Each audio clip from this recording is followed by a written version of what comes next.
কক্সবাজার টেকনাফ সড়ক অবরোধ করে বিক্ষোভ করছেন রোহিঙ্গা ক্যাম্পে চাকরি হারানো স্থানীয় শিক্ষকরা। বিস্তারিত জানাতে এই মুহূর্তে কোর্টবাজার এলাকায় আছেন সহকর্মী সুজাউদ্দিন রুবেল। সরাসরি যুক্ত হচ্ছে তার সঙ্গে। রুবেল,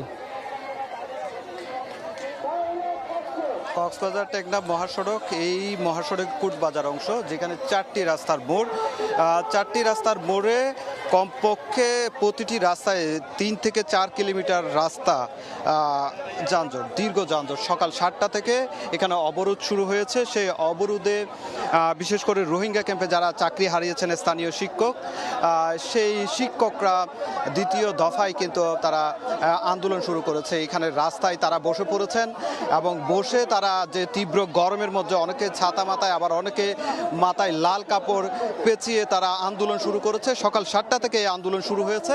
এখনো পর্যন্ত সেই আন্দোলন, যে অবরোধ, সড়ক অবরোধ, সেটি তুলে নিতে আসলে এখনো পর্যন্ত তুলে নেওয়া হয়নি এবং এই আন্দোলন চলতে থাকবে যতক্ষণ পর্যন্ত তাদের যে দাবি দেওয়া সেটি মানা না হবে, ততদিন পর্যন্ত তাদের এই আন্দোলন চলবে। সেই বিষয়টি বলছে, আমরা যতটুকু জেনেছি সেটি হচ্ছে রোহিঙ্গা ক্যাম্পে জুন মাস থেকে প্রায় 1200 স্থানীয় শিক্ষককে চাকরিচ্যুত করা হয়েছে। তার প্রতিবাদে জুন মাসে আন্দোলন করেছিল।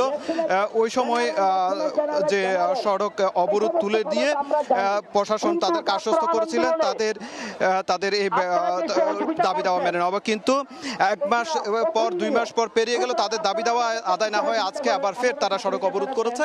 এই মুহূর্তে পুলিশ এবং আইনশৃঙ্খলা বাহিনীর লোকজন এসেছে, তাদেরকে সরিয়ে দেওয়ার চেষ্টা করছে, কিন্তু তারা বলছে যতক্ষণ পর্যন্ত তাদের দাবি দেওয়া পূরণ না হবে ততক্ষণ পর্যন্ত তারা রাস্তা থেকে উঠবেন না।